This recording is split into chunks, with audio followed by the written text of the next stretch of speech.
Halo guys, kembali lagi bersama saya Tony Yunanto dan topik kali ini kita akan membahas tentang sentence type ya.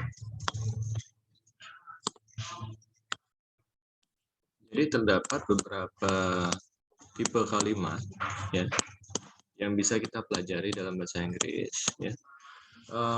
Yang pertama itu kan kalimat statement atau statement sentence ya. Kemarin itu sentence ya minimal dia syaratnya adalah adanya subjek ya, dan juga predikatnya ya. Jadi yang pertama itu saya akan contohkan subject plus to be. Subject to be plus complement. Complement ini bisa berupa misalnya adjektif atau kata sifat ataupun noun ya. Contohnya seperti ini.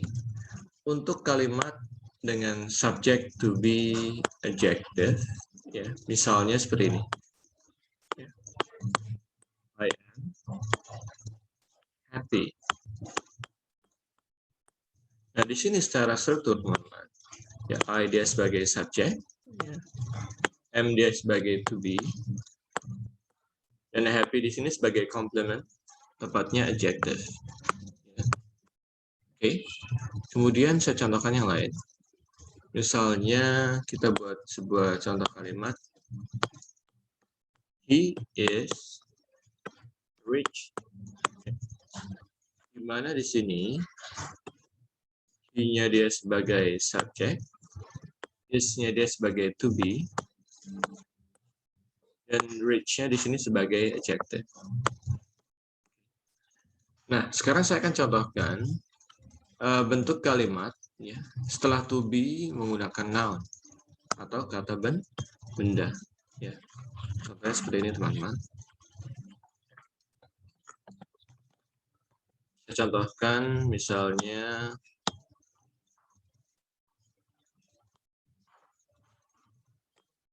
he is a nurse. Dimana kalau kita analisa, she-nya ini dia sebagai subjek, is-nya dia sebagai to be, ya.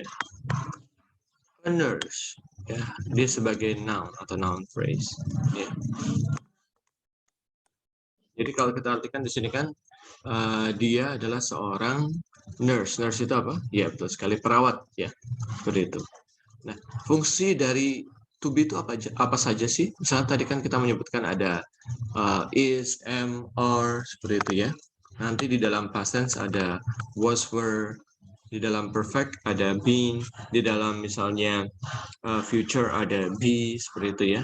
Jadi is di sini kalau kita artikan dalam bahasa Indonesia artinya adalah ya. She is a nurse, dia adalah seorang perawat, seperti itu. Misalnya gini. He is an architect. He is an architect. Dia adalah seorang arsitek. Ya. Kalau kita analisa kembali teman-teman, he-nya dia sebagai subjek. Subjek itu subjek ya. Ya. Is-nya ini sebagai to be. Atau kalau kita artikan adalah ya. An architect dia sebagai noun phrase ya. Sebagai noun lah seperti itu. Dia adalah seorang arsitek. Oke? Okay? Nah, kemudian di dalam verbal sentence kita memiliki struktur seperti ini. Setelah subjek bukan to be, melainkan verb. Ya. Verb itu kita sudah bahas kemarin teman-teman. Verb itu adalah kata kerja, betul sekali ya. Jadi seperti ini misalnya. Mom cooks a bowl of soup every morning. Mari kita analisa teman-teman ya. Di mana di sini mom dia sebagai subjek, ya. Cooks di sini dia sebagai verb. Verb itu adalah kata kerja, ya. Mama memasak, seperti itu ya. A bowl of soup, ya, dia merupakan sebuah gabungan kata-kata, ya, dengan fungsi sebagai noun phrase atau frase kata benda. Kata benda utamanya adalah soup, ya, dibalut dengan a bowl of, semangkuk, ya. Jadi a bowl of soup adalah semangkuk sup. Mom cooks a bowl of soup. Mama memasak semangkuk sup. Every morning. Nah, sini saya tulis dulu. Ini dia sebagai objeknya, ya. Sebagai objek atau sebagai noun. Sebagai noun seperti itu. Every morning. Dia sebagai adverb of time. Kalau kita analisa di sini, jenis tensesnya adalah present simple, ya. Mom cooks a bowl of soup every morning. Mama memasak semangkuk, ya, semangkuk sup setiap pagi, seperti itu. Oke, kita coba kalimat lainnya, misalnya.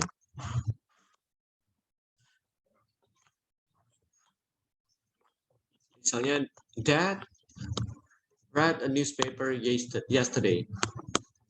Dad read a newspaper yesterday. Seperti ini, ya. Perhatikan teman-teman, ya. Di sini kita coba analisa.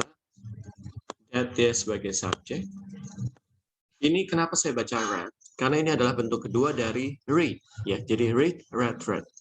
Kenapa saya baca read dan kenapa saya jadikan bentuk kedua? Karena ada kata yesterday, yang artinya kemarin, yang artinya sudah lampau. Ini kalau dalam struktur bahasa Inggris, ya, di dalam tenses maksudnya adalah past simple, ya, seperti itu. Jadi sebuah tata bahasa dalam bahasa Inggris yang menceritakan sebuah kejadian yang terjadi di masa lampau, seperti itu. Read di sini dia sebagai verb, ya. A newspaper, ya, ini gabungan sebuah artikel dan noun yang bentuk sebuah noun phrase, ya, atau objek, ya, seperti itu. Kemudian yesterday di sini sebagai verb of time. Oke, ya. Jadi Dad read a newspaper yesterday, seperti itu. Ada juga bentuk kalimatnya ditambahkan misalnya adverb of manner. Ya, adverb of manner adalah kata keterangan cara. Contohnya seperti ini, teman-teman. Misalnya, she walked slowly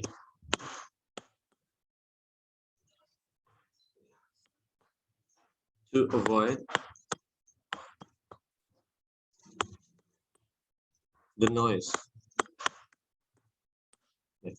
Jadi dia berjalan dengan pelan untuk menghindari keributan, ya, atau suara gaduh, seperti itu, ya. Kalau kita analisa, teman-teman, she dia sebagai subjek, ya, atau subjek, ya. Walked dia sebagai verb yang bentuknya adalah regular verb, ya, dalam bentuk kedua. Walked, seperti itu. She walked slowly to avoid the noise. Slowly di sini dia sebagai adverb of manner. Jadi dalam bahasa Indonesia kata keterangan cara, ya, to avoid the noise, yang merupakan pelengkap, ya, to avoid the noise, ya, untuk menghindari suara gaduh, ya. Ini bisa kita sebut sebagai complement, ya, seperti itu. Oke.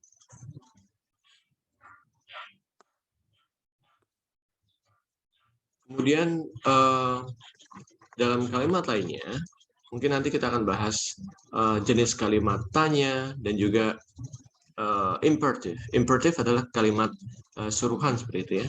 Kalau kalimat tanya dia kita katakan sebagai interrogative sentence, ya, atau questions, seperti itu. Yang satu lagi kalimat perintah adalah imperative, ya. Oke. Itu saja untuk pembelajaran kedua tentang sentence type, ya, terutama dalam statement, seperti itu, ya. Thank you very much for listening, friends. Yeah, see you.